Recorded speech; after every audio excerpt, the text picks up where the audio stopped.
Hello my dear student, ಈ ಒಂದು ವಿಡಿಯೋದಲ್ಲಿ ನಾನು ನಿಮಗೆ 3 ಮಾರ್ಕ್ಸ್ ಇಂದು ಇಂಪಾರ್ಟೆಂಟ್ ಕ್ವಶನ್ಸ್ ಗಳನ್ನ ಹೇಳಕ್ ಹೊರಟಿದ್ದೀನಿ. ದಯವಿಟ್ಟು ನೀವು ನನ್ನ ವಿಡಿಯೋವನ್ನ ನೋಡ್ತಾ ಇರೋದು ಹೊಸಬರಿದ್ರೆ ಅಂದ್ರೆ ಇದಕ್ಕಿಂತ ಮುಂಚೆ ವಿಡಿಯೋಗಳನ್ನ ನೋಡಿ. ಅದರಲ್ಲಿ ನಿಮಗೆ 2 ಮಾರ್ಕ್ಸ್ ಇಂಪಾರ್ಟೆಂಟ್ ಕ್ವಶನ್ಸ್ ಮತ್ತೆ ಅದರದ್ದು PDF ಅನ್ನು ಕೂಡ ಲಿಂಕ್ ಅಲ್ಲಿ ಹಾಕಿದ್ದೀನಿ. ಅದೇ ರೀತಿಯಾಗಿ 5 ಮಾರ್ಕ್ಸ್ ಇಂಪಾರ್ಟೆಂಟ್ ಕ್ವಶನ್ಸ್ ವಿತ್ ಅದಕ್ಕೆ ಆನ್ಸರ್ ಜೊತೆಗೆ ಅದನ್ನು ಕೂಡ PDF ಅನ್ನು ನಾನು ಹಾಕಿದ್ದೀನಿ.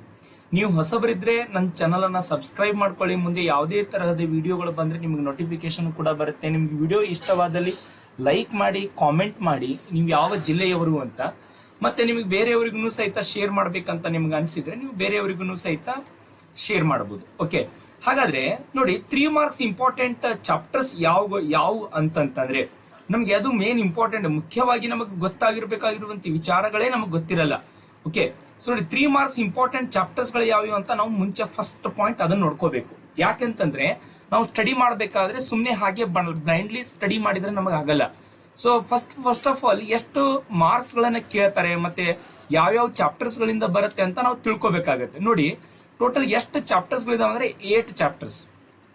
ಅಂದ್ರೆ 3 ಮಾರ್ಕ್ಸ್ ಕೇಳುವಂತ ಕ್ವಶನ್ಸ್ 8 ಚಾಪ್ಟರ್ಸ್. ಅದು ಯಾವ್ಯಾವ ಚಾಪ್ಟರ್ ಅಂತಂದ್ರೆ biological classification, animal kingdom, morphology of flowering plant, anatomy of flowering plant, biomolecules, cell cycle and cell division, breathing and exchange of gases, neural control and coordination. ಈ ಒಂದು 8 chapter ಅಲ್ಲಿ ಯಾವುದಾದ್ರೂ ನೀವು 5 chapter ಅನ್ನ select ಮಾಡ್ಕೊಂಡ್ರೆ 3 chapter ಅನ್ನ ಬಿಟ್ಬಿಡಿ. Okay, ಬರೀ ಕೇವಲ 5 ಚಾಪ್ಟರ್ ಅನ್ನು ನೀವು ಸೆಲೆಕ್ಟ್ ಮಾಡ್ಕೊಂಡ್ರು ಸಹಿತ ನೀವು ಈಸಿಯಾಗಿ ಏನ್ ಮಾಡ್ಬೋದು ಅಂದ್ರೆ ಔಟ್ ಮಾರ್ಕ್ಸ್ ತಗೊಳ್ಳಿಕ್ಕೆ ನಿಮ್ಗೆ ಅನುಕೂಲ ಆಗ್ತದೆ. ಹಾಗಾದ್ರೆ ಈ ಚಾಪ್ಟರ್ಸ್ ಗಳಲ್ಲಿ 3 ಮಾರ್ಕ್ಸ್ ಕ್ವಶನ್ಸ್ ಕೇಳ್ತಾರಂತ ಅನ್ಕೊಳ್ಳಿ. ಹಾಗಾದ್ರೆ ಯಾವ ಟೈಪ್ ಕ್ವಶನ್ಸ್ ಗಳು ಈ ಚಾಪ್ಟರ್ ಇಂದ ಬರಬಹುದು ಬನ್ನಿ ಇಲ್ಲಿ ತೋರಿಸ್ತೀನಿ. ಚಾಪ್ಟರ್ 1 by 1 ಅಂದ್ರೆ ನಮ್ಗೆ ಮುಂಚೆವಾಗಿ ಏನ್ ಗೊತ್ತಿರ್ಬೇಕಂತಂದ್ರೆ ಈಗ biological classification. Okay, 1 by 1 chapters ಅನ್ನ ನೋಡ್ಕೊಂಡು ಹೋಗೋಣ. ಈಗ ಬಯಾಲಜಿಕಲ್ ಕ್ಲಾಸಿಫಿಕೇಶನ್ ಅಲ್ಲಿ ಯಾವ ರೀತಿ ನಮಗೆ 3 ಮಾರ್ಕ್ಸ್ ಕ್ವಶನ್ಸ್ ಯಾವ ರೀತಿ ಕೇಳಬಹುದು ಅನ್ನುವಂತ ಒಂದು ಸಿಂಪಲ್ ಕ್ವಶನ್ಸ್ ಗಳನ್ನ ನಾ ಇಲ್ಲಿ ತಂದಿದ್ದೀನಿ. ಇವೇ ಕ್ವಶನ್ಸ್ ಬೀಳ್ತಾವಂತ ಹೇಳಕ್ಕಾಗಲ್ಲ. ಈ ಟೈಪ್ ಕ್ವಶನ್ಸ್ ಗಳು ಏನ್ ಮಾಡಬಹುದು ಅಂದ್ರೆ ಬರುವಂತ ಚಾನ್ಸಸ್ ತುಂಬಾನೇ ಇರುತ್ತೆ. 99% ಇದೇ ಟೈಪ್ ಕ್ವಶನ್ಸ್ ಗಳೇ ಬರ್ತದೆ. ನೋಡಿ, who proposed the following classification system. ಕೆಳಗಡೆ 3 ಸಿಸ್ಟಮ್ಸ್ ಅನ್ನು ಕೊಟ್ಟಿದ್ದಾರೆ. 2 group of classification, plants and animals, 2 kingdom classification system, 5 kingdom classification system. ಇದು 3 ಮಾರ್ಕ್ಸ್ ಇರೋದ್ರಿಂದ 3ಕ್ಕೂ ಒಂದೊಂದು ಮಾರ್ಕ್ಸ್ ಆಗಿರ್ತದೆ. ನೋಡಿ, 2 groups of classification, plants and animals ಅಂತ ಡಿವೈಡ್ ಮಾಡಿದವರು ಯಾರು? Aristotle. 2 kingdom classification system divide ಮಾಡಿದವರು ಯಾರು? Carolus Linnaeus. 5 kingdom classification system ಅನ್ನು ಡಿವೈಡ್ ಮಾಡಿದವರು ಯಾರು? RH Whittaker. ಈ ರೀತಿ ಸೈಂಟಿಸ್ಟ್ ಗಳ ಹೆಸರು ಬರೆದ್ಬಿಟ್ಟಂದ್ರೆ 3 ಮಾರ್ಕ್ಸ್ ಸಿಗುತ್ತೆ. Name the different groups which divide kingdom monera into 3 domains. ಅಂದ್ರೆ ಕಿಂಗ್ಡಮ್ ಮೊನೇರಾಗಳಲ್ಲಿ ಮತ್ತೆ 3 ಡೊಮೇನ್ಸ್ ಗಳು ಬರ್ತದೆ. ಅವು ಯಾವ್ಯಾವು? Archaebacteria, eubacteria are else the eukaryotes. Okay, ಇವುಗಳು ಏನಪ್ಪಾ ಅಂತಂದ್ರೆ 3 ಡೊಮೇನ್ಸ್ ಬ್ಯಾಕ್ಟೀರಿಯಾ ಒಳಗಡೆ ಅಂದ್ರೆ ಕಿಂಗ್ಡಮ್ ಮೊನೇರಾದಲ್ಲಿ ಬರುವಂತ ಡೊಮೇನ್ಸ್ ಗಳು. Right the important characters of mycoplasma. ಹಾಗಾದ್ರೆ ಮೈಕೋಪ್ಲಾಸ್ಮಾದ ಇಂಪಾರ್ಟೆಂಟ್ ಕ್ಯಾರೆಕ್ಟರ್ಸ್ ನೋಡಿ, ನೀವು ಈಸಿಯಾಗಿ ನೆನಪಿಟ್ಕೊಳ್ಳುವಂತ ಕೆಲವೊಂದಿಷ್ಟು ಕ್ವಶನ್ಸ್ ಗಳ ಆನ್ಸರ್ಸ್ ಗಳು ನೋಡಿ. They lack cell wall. First point ಏನ್ ಹೇಳಿ? ದೇ ಲ್ಯಾಕ್ ಸೆಲ್ವಾಲ್ ಅಂತಂದ್ರೆ ಅವಕ್ಕೆ ಸೆಲ್ವಾಲ್ ಇರಲ್ಲ. Okay, they lack cell wall. They are smallest living cells, can survive without oxygen. ಇದೊಂದು ಇಂಪಾರ್ಟೆಂಟ್ ಆಗಿರುವಂತ ಮತ್ತೆ ಯುನಿಕ್ ಆಗಿರುವಂತ ಕ್ಯಾರೆಕ್ಟರ್ಸ್ ನೋಡಿ. They survive without oxygen means they are the anaerobic ಅಂತ ಅರ್ಥ. ದೇ ಆರ್ pathogenic in animals and plants. Plants ಅಲ್ಲಿನೂ ಸಹಿತ ರೋಗಗಳನ್ನು ಬರೆಸುವಂತ ಶಕ್ತಿ ಇರ್ತದೆ. ಅನಿಮಲ್ಸ್ ಅಲ್ಲಿನೂ ಸಹಿತ ರೋಗಗಳನ್ನು ಬರೆಸುವಂತ ಶಕ್ತಿ ಈ ಒಂದು ಮೈಕೋಪ್ಲಾಸ್ಮಾಗೆ ಇರ್ತದೆ. Next question, what are diatomaceous earth? Write any 2 applications. Diatomaceous earth ಅಂದ್ರೆ ಏನು ನೋಡಿ. Diatoms have left behind large amount of cell wall deposits in their habitat. This accumulation over billions of years is referred to as diatomaceous earth. ಹಾಗಾದ್ರೆ ಡೈಆಟಮ್ಸ್ ಗಳು ಏನ್ ಮಾಡ್ತಾವ ಅಂತಂದ್ರೆ organisms ಗಳು ಸಮುದ್ರದ ಆಳದಲ್ಲಿ ಬೆಳೀತಾ ಇರಬೇಕಾದ್ರೆ ಬಹಳಷ್ಟಕ್ಕೊಂದು ಎನಿಮಲ್ ಸೆಲ್ಗಳು ಒಂದರ ಮೇಲೆ ಒಂದು ಡಿಪಾಸಿಟ್ ಆಗ್ತಾ ಮಿಲಿಯನ್ ವರ್ಷಗಳ ಕಳೆದು ಅಂತಂದ್ರೆ ಅಲ್ಲಿ ಒಂದು ಮಣ್ಣಿನ ತರ ಒಂದು ಸ್ಟ್ರಕ್ಚರ್ ಫಾರ್ಮೇಶನ್ ಆಗತ್ತಾ, ಅದನ್ನ ನಾವು ಡೈಅಟಮೀಸಿಯಸ್ ಅರ್ತ್ ಅಂತ ಕರಿತೀವಿ. ಹಾಗಾದ್ರೆ ಅದ್ರ ಉಪಯೋಗಗಳೇನು ಅದು ಗ್ರಿಟ್ಟಿ ಇರೋದ್ರಿಂದ, ಅಂದ್ರೆ ಮರಳು ಮರಳು ತರ ಇರೋದ್ರಿಂದ ಇದನ್ನ ಪಾಲಿಶಿಂಗ್ ಏಜೆಂಟ್ ಆಗಿ ಯೂಸ್ ಮಾಡ್ತಾರೆ, ಫಿಲ್ಟ್ರೇಷನ್ ಆಫ್ ಆಯಿಲ್ಸ್ ಆಗಿ ಯೂಸ್ ಮಾಡ್ತಾರೆ, ಅದೇ ರೀತಿ ಫಿಲ್ಟ್ರೇಷನ್ ಆಫ್ ಸಿರಪ್ಸ್ ಇವನು ಸಹಿತ ಯೂಸ್ ಮಾಡ್ತಾರೆ. Write the characteristic feature of dinoflagellates. ಇನ್ನು ಡಿನೋಫ್ಲಾಜಿಲೇಟ್ಸ್ ಕ್ಯಾರೆಕ್ಟರ್ಸ್ ಕೇಳಬಹುದು. Mention the locomotory organs of the following: amoeba, trypanosoma, paramecium. Easiest ಆಗಿರುವಂತದ್ದು, ವೆರಿ ಸಿಂಪಲ್ ಆಗಿರುವಂತ ಕ್ವಶನ್ಸ್ ಗಳು ಕೇಳುವಂತ ಚಾನ್ಸಸ್ ಇರುತ್ತೆ ನೋಡಿ. ಅಮೀಬಾಗ್ ಲೋಕೋಮೋಟರಿ ಆರ್ಗನ್ ಯಾವ್ದು ಹೇಳ್ರಿ? ಸುಡೋಪೋಡಿಯಾ. ಟ್ರಿಪ್ಯಾನೋಸೋಮಾ ಲೋಕೋಮೋಟರಿ ಆರ್ಗನ್ ಯಾವ್ದು ಹೇಳಿ? ಫ್ಲಾಜೆಲ್ಲಾ. ಪ್ಯಾರಾಮೀಸಿಯಂ ಲೋಕೋಮೋಟರಿ ಆರ್ಗನ್ಸ್ ಯಾವ್ದು ಇರ್ಬೋದು ಹೇಳಿ? ಸೀಲಿಯಾ. ಈ ರೀತಿ ಬರೀ ಲೋಕೋಮೋಟರಿ ಆರ್ಗನ್ಸ್ ಗಳ ಹೆಸರನ್ನ ಒಂದು ಬರ್ತಾರೆ ಅಂದ್ರೆ ಒಂದು ನಿಮಗೆ ಆರಾಮಾಗಿ 1 ಮಾರ್ಕ್ಸ್ ಸಿಗ್ತದೆ. ಓಕೆ, ಸೊ ಈ ರೀತಿ ನೀವು ಏನ್ ಮಾಡ್ಕೋಬಹುದು ಅಂತಂದ್ರೆ ಕ್ವಶನ್ಸ್ ಗಳನ್ನ, ಆನ್ಸರ್ಸ್ ಗಳನ್ನ ರಿಯಲೈಸ್ ಮಾಡ್ಕೋಬೇಕು ಮತ್ತೆ ಅನಾಲಿಸಿಸ್ ಮಾಡ್ಕೊಳ್ತಾ ಇರಬೇಕು. Write the cell wall composition of following: fungi, dinoflagellates, bacteria. ಇವುಗಳಲ್ಲಿ ಸೆಲ್ವಾಲ್ ಕಾಂಪೋಸಿಷನ್ ನೋಡಿ, ಫಂಗೈ ಒಳಗಡೆ ಕೈಟಿನ್ ಇರುತ್ತೆ, ಡಿನೋಫ್ಲಾಜಿಲೇಟ್ ಅಲ್ಲಿ ಸೆಲ್ಲೋಸ್ ಇರ್ತದೆ, ಬ್ಯಾಕ್ಟೀರಿಯಾ ಒಳಗಡೆ ಪೆಪ್ಟಿಡೋಗ್ಲೈಕಾನ್ ಇರ್ತದೆ. 3 ಮಾರ್ಕ್ಸ್ ಕ್ವಶನ್ ಇದು. Mention the vegetative reproduction occurs in fungi. ಅಂದ್ರೆ ಫಂಗೈ ಒಳಗಡೆ ಯಾವ್ಯಾವ ಟೈಪ್ ವೆಜಿಟೇಟಿವ್ ರಿಪ್ರೊಡಕ್ಷನ್ ನಡೀತದೆ ನೋಡಿ. ಫ್ರಾಗ್ಮೆಂಟೇಶನ್ ನಡೀತದೆ, ಫಿಸಿಯನ್ ನಡೀತದೆ, ಬಡ್ಡಿಂಗ್ ಪ್ರೊಸೆಸ್ ನಡೀತದೆ. ಇವೆಲ್ಲವೂ ಏನ್ ಹೇಳಿ? ವೆಜಿಟೇಟಿವ್ ರಿಪ್ರೊಡಕ್ಷನ್ ಫಂಗೈ ಒಳಗಡೆ ನಡೆಯುವಂತದ್ದು. Name the different structure found in asexual and sexual reproduction in fungi. ನೋಡಿ, ಅಸೆಕ್ಚುವಲ್ ರಿಪ್ರೊಡಕ್ಷನ್ ಫಂಗೈ ಒಳಗಡೆ ಯಾವ ರೀತಿ ಆಗುತ್ತೆ ಅಂದ್ರೆ ಕೊನಿಡಿಯಾ, ಸ್ಪೊರಾಂಜಿಯೋಸ್ಪೋರ್ಸ್, ಝೂಸ್ಪೋರ್ಸ್. ಸೆಕ್ಚುವಲ್ ರಿಪ್ರೊಡಕ್ಷನ್ ಯಾವ ರೀತಿ ನಡೀತದೆ? ಊಸ್ಪೋರ್ಸ್, ಅಸ್ಕೋಸ್ಪೋರ್ಸ್, ಬೆಸಿಡಿಯೋಸ್ಪೋರ್ಸ್. ಈ ರೀತಿ ಇದ್ದಾಗ ಇವು 3ಕ್ಕೆ ಹಾಫ್ ಮಾರ್ಕ್ಸ್, ಒಂದೊಂದಕ್ಕೆ ಹಾಫ್ ಮಾರ್ಕ್ಸ್. ಇಲ್ಲಿ 1.5 ಮಾರ್ಕ್ಸ್ ಆಯ್ತು, ಇಲ್ಲಿ ಮತ್ತೆ 1.5 ಮಾರ್ಕ್ಸ್. ಸೊ ಟೋಟಲ್ 3 ಮಾರ್ಕ್ಸ್ ಆಯ್ತಲ್ಲ. Explain the sexual cycle involved in fungi. Write the general characteristics of phycomycetes. Phycomycetes general characters ಬರೀರಿ ಅಂತಲೂ ಕೂಡ ಕೇಳಬಹುದು. Mention any 3 acellular organism which are not mentioned in 5 kingdom classification system. ಅಂದ್ರೆ 5 kingdom classification system ಅಲ್ಲಿ ಕೆಲವೊಂದಿಷ್ಟು living organisms ಗಳನ್ನ include ಮಾಡೇ ಇಲ್ಲ. ಸೊ ಆ ಲಿವಿಂಗ್ ಆರ್ಗಾನಿಸಮ್ಸ್ ಹೆಸರನ್ನ ಕೇಳಿದ್ದಾರೆ. ಯಾವ್ದಿರ್ಬೋದು? ವೈರಸ್ ಇರ್ಬೋದು, ವೈರಾಯ್ಡ್ಸ್ ಇರ್ಬೋದು, ಮತ್ತೆ ಪ್ರಿಯಾನ್ಸ್ ಇರ್ಬೋದು. Mention any 3 disease caused by virus in human. ಅಂದ್ರೆ ಮನುಷ್ಯರಲ್ಲಿ ವೈರಸ್ ನಿಂದ ಬರುವಂತ ರೋಗಗಳು ಯಾವುದು? Mumps, smallpox, herpes, influenza ಮತ್ತೆ ಏಡ್ಸ್ ಕೂಡ. What are capsomeres? Name the different virus in which capsomeres arranged helical and polyhedral fashion. ಅಂದ್ರೆ ಕ್ಯಾಪ್ಸೋಮಿಯರ್ ಅಂತಂದ್ರೆ ಏನು, ಮತ್ತೆ ಯಾವ ವೈರಸ್ ಒಳಗಡೆ ಕ್ಯಾಪ್ಸೋಮಿಯರ್ ಹೆಲಿಕಲ್ ಸ್ಟ್ರಕ್ಚರ್ ಅಲ್ಲಿ ಮತ್ತೆ ಪಾಲಿಹೆಡ್ರಲ್ ಪ್ಯಾಷನ್ ಅಲ್ಲಿ ಅರೇಂಜ್ಮೆಂಟ್ ಆಗಿರ್ತದೆ ಅಂತ ನೋಡಿ. ಕ್ಯಾಪ್ಸೋಮಿಯರ್ ಅಂತಂದ್ರೆ capsid made of small subunit called capsomere. ಅಂತಂದ್ರೆ ಬಹಳಷ್ಟಕ್ಕೊಂದು ಕ್ಯಾಪ್ಸಿಡ್ಗಳು ಕೂಡಿ ಒಂದು ದೊಡ್ಡದಾಗಿರುವಂತ ಒಂದು ಸ್ಟ್ರಕ್ಚರ್ ಇನ್ ಫಾರ್ಮೇಶನ್ ಆಗುತ್ತಲ್ಲ, ಅದನ್ನ ಕ್ಯಾಪ್ಸೋಮಿಯರ್ ಅಂತ ಕರಿತೀವಿ. That capsomere arranged helically in the tobacco mosaic virus TMV. Polyhedrally ಯಾವರಲ್ಲಿ ಇರ್ತದೆ ಅಂತಂದ್ರೆ T4 bacteriophages. Write any 3 symptoms of plant caused by the viral disease. ಅಂದ್ರೆ ಪ್ಲಾಂಟ್ ಗೆ ವೈರಲ್ ಡಿಸೀಸ್ ಬಂದಾಗ ಪ್ಲಾಂಟ್ ಯಾವ ರೀತಿ ಕಾಣಿಸುತ್ತೆ ನೋಡಿ. Rolling and curling of the leave, yellowing and vein clearing, dwarfing and stunted growth. Dwarfing ಅಂದ್ರೆ ಗಿಡ್ಡದಾಗಿ ಕುಳ್ಳದಾಗಿ ಬೆಳೆಯೋದು. ಸ್ಟಂಟೆಡ್ ಗ್ರೋತ್ ಅಂತಂದ್ರೆ ಅಷ್ಟು ಚೆನ್ನಾಗಿ ಡೆವಲಪ್ಮೆಂಟ್ ಇರಲ್ಲ, ನ್ಯೂಟ್ರಿಷನ್ಸ್ ಲ್ಯಾಕ್ ಇರ್ತದ. Suggest the scientist name who describe the following terms. ನೋಡಿ, virus are smaller than bacteria and passes through the bacteria proof filter. Contagium vivum fluidum. Viruses are crystallized and crystals consist of proteins. ಅಂದ್ರೆ ಇವುಗಳನ್ನು ಯಾರು ಹೇಳಿದ್ದಾರೆ ಅಂತ ನೋಡಿ. ಒಂದನೇ option Dmitri Ivanovsky, MW Beijerinck, WM Stanley. ಇವೇ ಸೈಂಟಿಸ್ಟ್ಗಳು ಏನ್ ಮಾಡಿದ್ದಾರೆ ಅಂದ್ರೆ ಈ ಒಂದು ಫಾಲೋವಿಂಗ್ ಸೆಂಟೆನ್ಸಸ್ ಗಳನ್ನ ಡಿಸ್ಕ್ರೈಬ್ ಮಾಡಿದ್ದಾರೆ. What are viroids? Who discovered the viroids? Name the disease it causes. ಅಂದ್ರೆ ವೈರಾಯ್ಡ್ಸ್ ಗಳಂದ್ರೆ ಏನು? It has only RNA but lack protein coat, hence the name called as viroids. ಅಂದ್ರೆ ಇದರಲ್ಲಿ ಪ್ರೋಟೀನ್ ಕೋಟ್ಸ್ ಗಳು ಇರಲ್ಲ, ಕೇವಲ RNA ಗಳು ಮಾತ್ರ ಇರ್ತದೆ. ಇದನ್ನು ಕಂಡುಹಿಡಿದಿರುವಂತಹ ಸೈಂಟಿಸ್ಟ್ ಯಾರು? TW ಡೈನರ್. ಮತ್ತೆ ಇದು ಯಾವ ಡಿಸೀಸ್ ಅನ್ನು ಕಾಸ್ ಮಾಡುತ್ತೆ ಪ್ಲಾಂಟ್ ಒಳಗಡೆ? Potato spindle tuber disease. So ಈ ರೀತಿಯಾಗಿ ಕ್ವಶನ್ಸ್ ಗಳನ್ನ ಟ್ವಿಸ್ಟ್ ಮಾಡಿ ಕೇಳುವಂತ ಚಾನ್ಸಸ್ ಇರ್ತದೆ. What are prions? Name the disease cause in animals.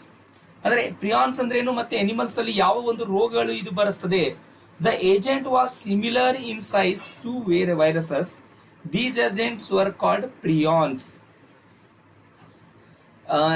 Animals ಗಳಲ್ಲಿ ಬರುವಂತ ರೋಗಗಳು ಯಾವ್ದಂದ್ರೆ ಬೋವೈನ್ ಸ್ಪಾಂಜಿಫಾರ್ಮ್ ಎನ್ಸಿಫಾಲೋಪತಿ ಅಂದ್ರೆ ಮ್ಯಾಡ್ ಕೌ ಡಿಸೀಸ್, ಕ್ರೇಬ್ ಜಾಕೋಬ್ ಡಿಸೀಸ್ ಇನ್ ಹ್ಯೂಮನ್ಸ್ ಅಂದ್ರೆ Creutzfeldt Jakob brain disease cause death sometimes if that will be very serious in condition. What are lichens? Define phycobiont and mycobionts. Lichens are pollution indicator. Justify. ನೋಡಿ lichens ಅಂದ್ರೆ ಏನು? Symbiotic association between algae and fungi. Algae ಮತ್ತೆ ಫಂಗೈದು ಒಳಗಡೆ ಇರುವಂತ ಒಂದು ಸಂಬಂಧವನ್ನ ನಾವು ಏನಂತ ಕರಿತೀವಿ ಅಂತಂದ್ರೆ ಲೈಕಿನ್ಸ್ ಅಂತ ಕರಿತೀವಿ. Algal component is known as phycobiont, that is autotrophic. Fungal component is known as mycobiont, that is the heterotrophic. Provide habitat to the algae and photosynthetic, provide nutrients to the algae. Next, lichens are very good pollution indicators because they do not grow in the polluted area. Lichens ಒಂದು important ಕೆಲಸ ಏನಂತಂದ್ರೆ ಎಲ್ಲಿ area ಪಾಲ್ಯೂಟೆಡ್ ಇರ್ತದೋ ಆ ಜಾಗದಲ್ಲಿ ಇದು grow ಆಗಂಗಿಲ್ಲ. So ಹಾಗೆ ನೀವು ಮೂರು ಪಕ್ಕದಲ್ಲಿ ಚೆಕ್ ಮಾಡ್ಕೊಳ್ಳಿ ಎಲ್ಲಾದ್ರೂ ಲೈಕೆನ್ಸ್ ಗಳು ಬೆಳೆದಿದಾವೋ ಇಲ್ಲ ಅಂತ. Explain the different types of symmetry. Asymmetrical, radial symmetrical, bilateral symmetrical, ಮೂರು ತರ ಸಿಮೆಟ್ರಿ ಇರ್ತದೆ ಅಂತ ನಿಮ್ಗೆ ಆಲ್ರೆಡಿ ಮಾಹಿತಿ ಇದೆ. Give an example for acoelomate, pseudocoelomate and coelomate. Acoelomatic example sponges, pseudocoelomatic example aschelminthes, coelomatic example annelida to the chordata. Explain the water transport system in sponges. They may be rare. Define hypostome. Explain the metagenesis occur in cylindrids. They have a central gastrovascular cavity with a single opening mouth. On hypostome. ಅಂದ್ರೆ ಹೈಪೋಸ್ಟೋಮ್ಸ್ ಮೇಲೆ ಗ್ಯಾಸ್ಟ್ರೋಇಂಟರ್ನಲ್ gland single opening ಏನಾದ್ರೂ ಇತ್ತಂತಂದ್ರೆ ಅಲ್ಲಿ journal ಮೇಲೆ ಸಹಿ ಮಾಡಬಹುದು ಅಂತ ಹೇಳಿದ್ದಾರೆ. Mention the functions of the following comb plates, flame cells and Malpighian tubules. ನೋಡಿ, ಕೋಮ್ ಪ್ಲೇಟ್ಸ್ ಯಾವ್ದ್ರಲ್ಲಿ ಯೂಸ್ ಮಾಡ್ತಾರೆ? ಲೋಕೋಮೋಷನ್ ಗೆ. ಫ್ಲೇಮ್ ಸೆಲ್ಸ್ ಯಾವ್ದಕ್ಕೆ ಯೂಸ್ ಮಾಡ್ತಾರೆ? ಆಸ್ಮೋ ರೆಗ್ಯುಲೇಷನ್ ಗೆ. ಮಾಲ್ಫಿಜಿಯನ್ ಟ್ಯೂಬಲ್ ಯಾವ್ದಕ್ಕೆ ರೆಡಿ ಮಾಡ್ತಾರೆ? ಎಕ್ಸ್ಕ್ರೀಷನ್ ಪ್ರೊಸೆಸ್ ಗೆ. Write the general characters of platyhelminthes. Platyhelminthes ಅದು ಜನರಲ್ ಕ್ಯಾರೆಕ್ಟರ್ಸ್ ಅನ್ನು ಬರೀರಿ ಅಂತ ಹೇಳ್ತಾರೆ. ಏನ್ ಜನರಲ್ ಕ್ಯಾರೆಕ್ಟರ್ಸ್ ಅದ ಪ್ಲಾಟಿ ಹೆಲ್ಮೆನ್ಸ್ ಅಲ್ಲಿ? These are mostly endoparasite found in animals including human beings. ನಮ್ದ್ರೊಳಗೆ ಇರ್ತದೆ. ಇದನ್ನ ನೋಡ್ಕೊಳ್ಳಿ ಯಾವ ತರ ಕ್ವಶನ್ಸ್ ಗಳಿದೆ, ಬಹಳಷ್ಟು ಒಂದು ಕ್ವಶನ್ಸ್ ಇದೆ. ಬೇಕಾದ್ರೆ ನೀವು ಜೆರಾಕ್ಸ್ ಸಹಿತ ಮಾಡಿ ಇಟ್ಕೋಬಹುದು. Hypostome, parapodia, radula. Write the difference between chordata and non chordata. Write the name of class which exhibit following characters. Air bladder ಯಾವ್ದ್ರಲ್ಲಿ ಇರುತ್ತೆ? ಆಸ್ಟಿಕ್ ಥೈಸ್ ಅಲ್ಲಿ. ಟಿಂಪ್ಯಾನಮ್ ಎಂಪಿಬಿಯನ್ ಅಲ್ಲಿ. ಸ್ಕೇಲ್ಸ್ ಆರ್ ಸ್ಕುಟೆ ರೆಪ್ಟೈಲ್ಸ್ ಗಳಲ್ಲಿ. Pneumatic bones aves ಗಳಲ್ಲಿ. Pinnae ಮತ್ತೆ mammals ಗಳಲ್ಲಿ. ಈ ರೀತಿಯಾಗಿನೂ ಸಹಿತ ಅವ್ರಿಗೆ ಹೇಳಿದೇವೆ ಅಂದ್ರೆ ಏನು ಮಾಡಕ್ಕಾಗಲ್ಲ. Write the difference between chondrichthyes and osteichthyes. Chondrichthyes ಮತ್ತೆ ಆಸ್ಟಿಕ್ ಥೈಸ್ ಇವೆಲ್ಲ ಮಾಜಿ ಜಿಲ್ಲಾ ಪಂಚಾಯತ್ ಅಧ್ಯಕ್ಷರಾಗಿದ್ದರು. ಸೊ ಹಾಗಾಗಿ ನೀವು ಚೆನ್ನಾಗಿ ಓದ್ಲೇಬೇಕು, ಯಾರಾದ್ರೂ ಏನಾದ್ರೂ ಅಂದ್ರೂ ಕೂಡ. Okay, morphology of flowering plant chapter ಅಲ್ಲಿ ನೋಡಿ, write 3 types of root system with example each. Tap root system, fibrous root system, adventitious root system, ಮತ್ತೆ ಇದಕ್ಕೆ ಯಾವ್ದಾದ್ರು example. Write any 3 functions of root.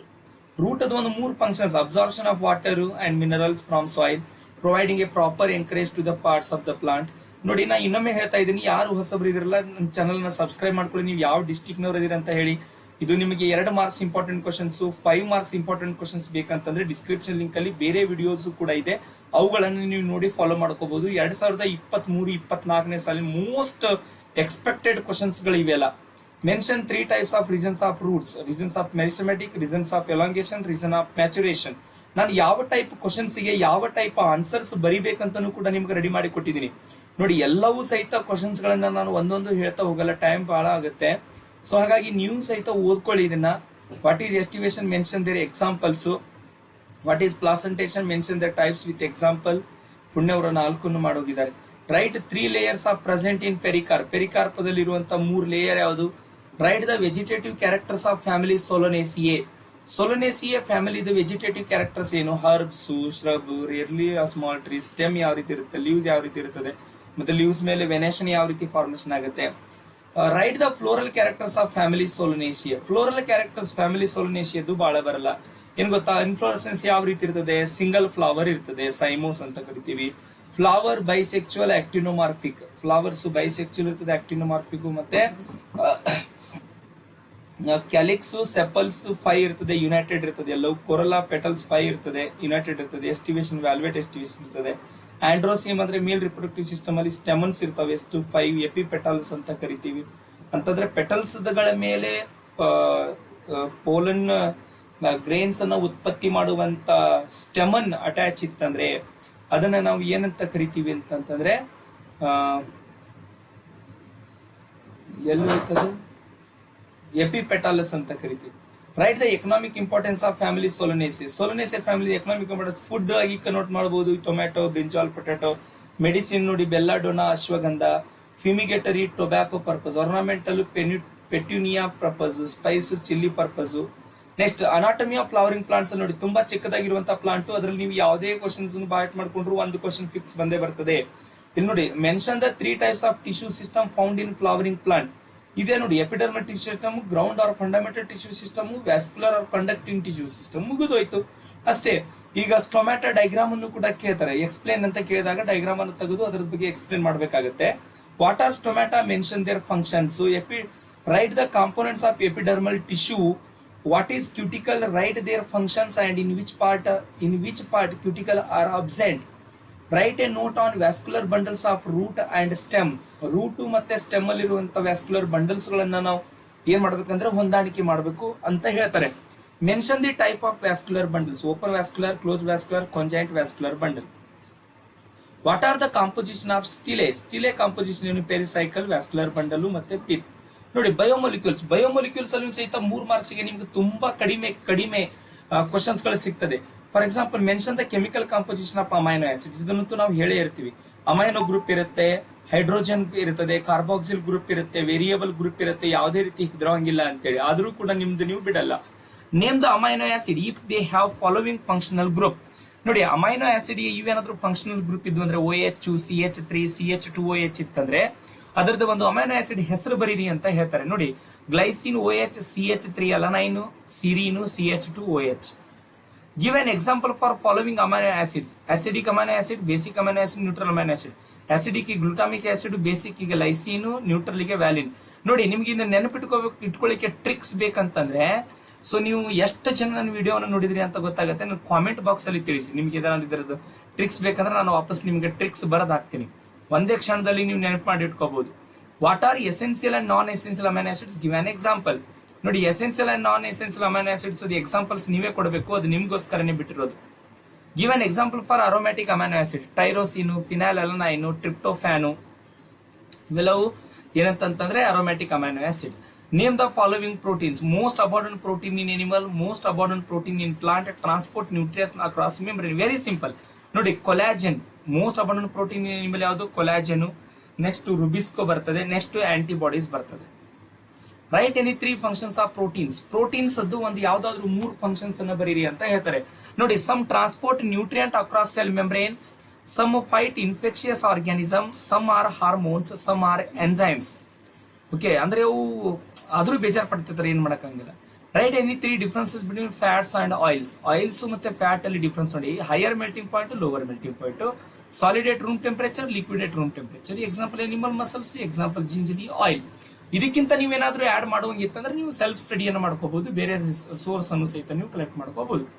What are nucleoside and nucleotides. Give an example each. Nitrogenous base attach to the pentoside. ಇದು ಬಹಳ important ನೋಡ್ಕೊಳ್ಳಿ. Nucleoside ಮತ್ತೆ nucleotides ಅಂತಂದ್ರೆ ಬಹಳ important. ನೋಡಿ, nitrogenous base attach to the pentose sugar called nucleoside. Example adenosine, guanosine, thymidine, uridine. Nitrogenous base ನೋಡಿ, nitrogenous base, pentose sugar, phosphate group, ಇವು 3 attach ಇತ್ತಂದ್ರೆ ಅದನ್ನ ನ್ಯೂಕ್ಲಿಯೋಟೈಡ್ಸ್ ಅಂತ ಕರಿತೀವಿ. ನ್ಯೂಕ್ಲಿಯೋಸೈಡ್ಸ್ ಒಳಗಡೆ ಕೇವಲ 2 ಕಾಂಪೋನೆಂಟ್ಸ್ ಇರೋದು. ಒಂದು ನೈಟ್ರೋಜಿನಸ್ ಬೇಸು, ಇನ್ನೊಂದು ಪೆಂಟೋಸ್ ಶುಗರ್. ಹಾಗಾದ್ರೆ ಬೇರೆ ಎಕ್ಸಾಮ್ಗೆ ಆ ರೀತಿ ಯಾವುದೇ ಆಗಲ್ಲ. ಯಾಕಂತಂದ್ರೆ ಅಲ್ಲಿ ಆಲ್ರೆಡಿ ನಾವು ಮಾರ್ಕ್ ಮಾಡ್ಕೊಂಡಿದೀವಿ. ನೆಕ್ಸ್ಟ್, ಹಾಗಾದ್ರೆ ಈ nitrogenous base and pentose sugar phosphate group attach to with each other from are called nucleotides. List any 3 polysaccharides with mentioning biological importance. Biological important ಸಹಿತ ಬಹಳ ಏನು ನೋಡಿ. ಸೆಲ್ಯುಲೋಸ್ ಏನ್ ಕೆಲಸ, ಪ್ಲಾಂಟ್ ಸೆಲ್ ವಾಲ್ ಅನ್ನು composition, ಅಂದ್ರೆ ಪ್ಲಾಂಟ್ ಸೆಲ್ ವಾಲ್ ಕಾಂಪೋಸಿಷನ್ ಯಾವುದು, cellulose. Chitin exoskeleton of arthropods. Starch store house of energy in plant tissue. Glycogen store house of energy in animal tissue. ಇವು 4ರಲ್ಲಿ ಯಾವ್ದಾದ್ರೂ 3 ಬರೆದ್ರು ಕೂಡ okay. Write the chemical composition of nucleotides. Nucleotides chemical composition, pentose sugar, base, phosphoric acid or phosphate group. What are enzymes? Explain enzyme action. Enzyme action ES ಹೆಂಗಾಗುತ್ತೆ, E+S ES, EP ಮತ್ತೆ E+P ಯಾವ ರೀತಿ ಆಗುತ್ತೆ. Write the factors which affect on enzyme activity. Temperature, pH, substrate concentration, binding of in repeaters. ನೋಡಿ ಇವು graph ಕೂಡ ಬಹಳ important. Graph ಅನ್ನು ನೆನಪಿಟ್ಕೊಳ್ಳಿ, ಗ್ರಾಫ್ ಕೇಳಬಹುದು 3 ಮಾರ್ಕ್ಸ್ಗೆ. What are cofactors? Write 3 cofactors of an enzyme. Cofactor ಅಂತಂದ್ರೆ, for example ಒಬ್ಬ police ಇರ್ತಾನೆ, ಪೊಲೀಸ್ ಹತ್ರ ಗನ್ ಇರುತ್ತೆ. ಪೊಲೀಸರಿಗೆ ಧೈರ್ಯ ಇರೋದು ಇದ್ರ ಮೇಲೆ ಗೊತ್ತಾ, ಗನ್ ಮೇಲೆ, ನನ್ನ ಕಡೆ ಗನ್ ಇದೆ ಅನ್ನುವಂಥದ್ದು. ಸೊ ಗನ್ ಏನ್ ಮಾಡುತ್ತೆ ಹೇಳಿ, ಆ ಒಂದು ಪೊಲೀಸ್ ಆಫೀಸರ್ನ ಸ್ಟಿಮ್ಯುಲೇಟ್ ಮಾಡುತ್ತೆ. ಸೊ ಅದೇ ರೀತಿಯಲ್ಲಿ ಕೆಲವೊಂದಿಷ್ಟು ಆರ್ಗ್ಯಾನಿಕ್ ಕಾಂಪೋನೆಂಟ್ಸ್ ಗಳು ನಮ್ಮ ಪ್ರೋಟೀನ್ಸ್ ಗೆ ಅಟ್ಯಾಚ್ ಆದಾಗ ಆ ಒಂದು ಕೆಮಿಕಲ್ ಕಾಂಪೋನೆಂಟ್ಸ್ ಏನ್ ಮಾಡುತ್ತೆ ಅಂದ್ರೆ ಪ್ರೋಟೀನ್ಸ್ ಗೆ ಕೆಲಸ ಮಾಡುವ ಹಾಗೆ, ಪ್ರೋಟೀನ್ಸ್ ಗೆ ಒಂದು ವರ್ಕ್ ಜಾಸ್ತಿ ಮಾಡುವ ಹಾಗೆ ರೆಸ್ಪಾನ್ಸ್ ಮಾಡುತ್ತೆ. Cofactors 3 types. ಒಂದು ಪ್ರೋಸ್ಟೆಟಿಕ್ ಗ್ರೂಪ್, ಒಂದು ಕೋ ಎಂಜೈಮ್ಸ್, ಇನ್ನೊಂದು ಯಾವ್ದಂದ್ರೆ ಮೆಟಲ್ ಅಯಾನ್ಸ್. ಓಕೆ, ಲಾಸ್ಟ್ ನೋಡಿಲ್ಲ, cell cycle and cell division chapter ಇಂದ mention 3 different phases, interphases G1 S G2. ನೋಡಿ ಇಷ್ಟೇ ಬರದ್ರಂದ್ರೆ ನಿಮಗೆ 3 ಮಾರ್ಕ್ಸ್. ಎಷ್ಟು ಲಕ್ಕಿ ಎಷ್ಟಿದ್ದೀರಾ ಗೊತ್ತಾ ನೀವು. ಬರೀ ಓದ್ಬೇಕು, ಮತ್ತೆ ಯಾವ್ದು ರೀತಿ ಕ್ವಶನ್ಸ್ ಕೇಳ್ತಾರೆ ಅಂತ ಗೊತ್ತು ಮಾಡ್ಕೋಬೇಕು ಅಷ್ಟೇ. Describe the characteristics events of prophase of mitosis. ಅಂದ್ರೆ ಮೈಟಾಸಿಸ್ ಅಲ್ಲಿ ನಡೆಯುವಂತ ಪ್ರೊಫೇಸ್ ಅನ್ನ ಡಿಸ್ಕ್ರೈಬ್ ಮಾಡಿ ಅಂತ ಕೇಳ್ತಾರೆ 3 ಮಾರ್ಕ್ಸ್ಗೆ. ಇಲ್ಲ explain the metaphase process occur in mitosis. ನೋಡಿ ಇಲ್ಲ ನಿಮಗೆ ಡೈಗ್ರಾಮ್ಸ್ ಗಳನ್ನು ಕೊಟ್ಟಿನಿ, ಈ ಪಾಯಿಂಟ್ಸ್ ಗಳನ್ನ ನೀವು ಓದ್ತಾ ಹೋದ್ರೆ ಡೈಗ್ರಾಮ್ಸ್ ಗಳನ್ನು ಸಹಿತ ನೋಡ್ತಾ ಹೋಗ್ಬೇಕು, ಅಂದಾಗ ಮಾತ್ರ ನಿಮ್ಗೆ ಇದು ಚೆನ್ನಾಗಿ ಅರ್ಥ ಆಗುತ್ತೆ. What is cytokinesis? How it occurs in animal and plant cell. Cytokinesis ಅಂದ್ರೆ ಏನು, ಮತ್ತೆ ಅದು ಎನಿಮಲ್ ಮತ್ತೆ ಪ್ಲಾಂಟ್ ಸೆಲ್ ಅಲ್ಲಿ ಯಾವ ರೀತಿ ನಡೀತದೆ. ನೋಡಿ, cytokinesis is the division of protoplast of a cell into 2 daughter cell after karyokinesis and nuclear division. Animal cytokinesis ಮತ್ತೆ plant cytokinesis ಅದು ಏನಾಗುತ್ತೆ ನೋಡಿ. Define meiosis and name the sub phases of prophase 1 of meiosis. Specialized kind of cell division that reduce the chromosome number by half result in the production of haploid daughter cell. The sub phases of meiosis: diplotin, zygotin, pachytin, diplotin ಮತ್ತೆ dikinesis. Next, 74 define and mention the sub phases in which they occur. Synapsis ಯಾವ್ದ್ರಲ್ಲಿ ನಡೀತದೆ, crossing over ಯಾವ್ದ್ರಲ್ಲಿ ನಡೀತದೆ, ಖಯಾಸ್ಮಟ ಯಾವ್ದ್ರಲ್ಲಿ ನಡೀತದೆ. ಏನಿಲ್ಲ, very simple. Synapsis ನಡೆಯೋದು zygotene ಅಲ್ಲಿ, ಪ್ಯಾಚಿಟಿನ್ ಅಲ್ಲಿ, ಮತ್ತೆ ಇನ್ನೊಂದು ಡಿಪ್ಲೋಟಿನ್ ಅಲ್ಲಿ. Write the significance of meiosis. ನೋಡಿ ಇದರಲ್ಲಿ ಲಾಸ್ಟ್ ಕ್ವಶನ್ ಯಾವ್ದಂತಂದ್ರೆ ಸಿಗ್ನಿಫಿಕೆನ್ಸ್ ಆಫ್ ಮಿಯಾಸಿಸ್ ಅದ ಒಂದು ಮಹತ್ವ ಏನು ನೋಡಿ. Formation of gametes in sexual reproducing organisms. ಅಂದ್ರೆ ಬೇಬಿ ಫಾರ್ಮೇಶನ್ ಬೇಕಾಗಿರುವಂತ ಮೇಲ್ ಗ್ಯಾಮೆಟ್ ಮತ್ತೆ ಫಿಮೇಲ್ ಗ್ಯಾಮೆಟ್ ಅನ್ನೇ ಇದು ಟ್ರಾನ್ಸ್ಪೋರ್ಟ್ ಮಾಡುತ್ತೆ. ಜೆನೆಟಿಕ್ ವೇರಿಯಬಿಲಿಟಿ ಅಂದ್ರೆ ಜನರೇಷನ್ ಟು ಜನರೇಷನ್ ಬಂದಿರುವಂತಹ ಆರ್ಗನ್ಸ್ ಗಳನ್ನ ವೇರಿಯಬಿಲಿಟಿ ಮಾಡಿಸುತ್ತೆ. Maintains the chromosomal number by reducing the chromosome number in gametes. Chromosome number is restored by fertilization of gametes. ಇದು restored by fertilization of gametes. Okay, ಈ ರೀತಿ ನಿಮ್ಗೆ ನಾನು ಒಂದು 5-6 ಚಾಪ್ಟರ್ ಇಂದ 5 ಮಾರ್ಕ್ಸ್ ಕ್ವಶನ್ಸ್ ಗಳನ್ನ ನಾನು ಇಲ್ಲಿ ತೆಗೆದೀನಿ. ನಿಮ್ಗೆ ಯಾರಿಗಾದ್ರೂ ಈ PDF ಬೇಕಂತಂದ್ರೆ ನನಗೆ ನೀವು ಕಾಮೆಂಟ್ ಬಾಕ್ಸ್ ಅಲ್ಲಿ ಕಾಮೆಂಟ್ ಮಾಡಿ PDF ಬೇಕಂತೇಳಿ. ಎಲ್ಲಿವರೆಗೂ 10 ಜನ ನೀವು ಕಾಮೆಂಟ್ ಮಾಡಿಲ್ಲ ಅಲ್ಲಿವರೆಗೂ ನಿಮಗೆ PDF ಡಿಸ್ಕ್ರಿಪ್ಷನ್ ಬಾಕ್ಸ್ ಅಲ್ಲಿ ಸಿಗಲ್ಲ. ಓಕೆ, ಇದು ನಿಮಗೆ ಹೆಲ್ಪ್ ಆಯ್ತು ಅಂತ ನಾನು ಅನ್ಕೊಂತೀನಿ. ನಿಮ್ಗೆ ಯಾವ ರೀತಿ ಅನ್ಸಿರ್ತದೆ ನಾನು ಕಾಮೆಂಟ್ ಬಾಕ್ಸ್ ಅಲ್ಲಿ ತಿಳಿಸಿ. ಹೆಲ್ಪ್ ಆಯ್ತೋ ಹೆಲ್ಪ್ ಇಲ್ವೋ. ಸೊ ನೀವು ಇವನೇ ಓದಿದ್ರು ಕೂಡ 100% ನಾನೇ ಸೆಕ್ಯೂರಿಟಿ ಕೊಡ್ತೀನಿ. ಇದರಲ್ಲಿ ಇನ್ನೇನೆ ಒಂದು ಮ್ಯಾಕ್ಸಿಮಮ್ 5 ಕ್ವಶನ್ಸ್ ಆದ್ರೂ ಬಂದೇ ಬರ್ತದೆ. ಅವು ಉಳಿಕೆದ ಕ್ವಶನ್ಸ್ ಗಳೆಲ್ಲ ತುಂಬಾ ಟಫ್ ಇರೋದ್ರಿಂದ ನಾನೇ ತೆಗೆದಿರೋದು, ಎಲ್ಲರಿಗೂ ಸಹಿತ ಅನುಕೂಲ ಆಗಲಿ ಅನ್ನೋದಕ್ಕೋಸ್ಕರ. Okay, so thank you. ನನ್ನ ವಿಡಿಯೋವನ್ನ ನೋಡಿದಿರಾ. ಮತ್ತೊಮ್ಮೆ ನಿಮಗೆ ನನ್ನ ಚಾನಲ್ ಬಂದು ಇಷ್ಟು ಪೇಷನ್ಸ್ ದಿಂದ ಪೂರ್ತಿ ವಿಡಿಯೋವನ್ನ ನೋಡಿದಕ್ಕೆ ನಿಮಗೆ ತುಂಬಾ ಧನ್ಯವಾದಗಳು. I heartly wish you all the best for your PUC first year annual examination, because you are the next seniors in your college, because you will become the second year students. So that's why if you want to enter to the second year, so you must and should study well in first year. Okay, then it will be possible. Okay, then thank you.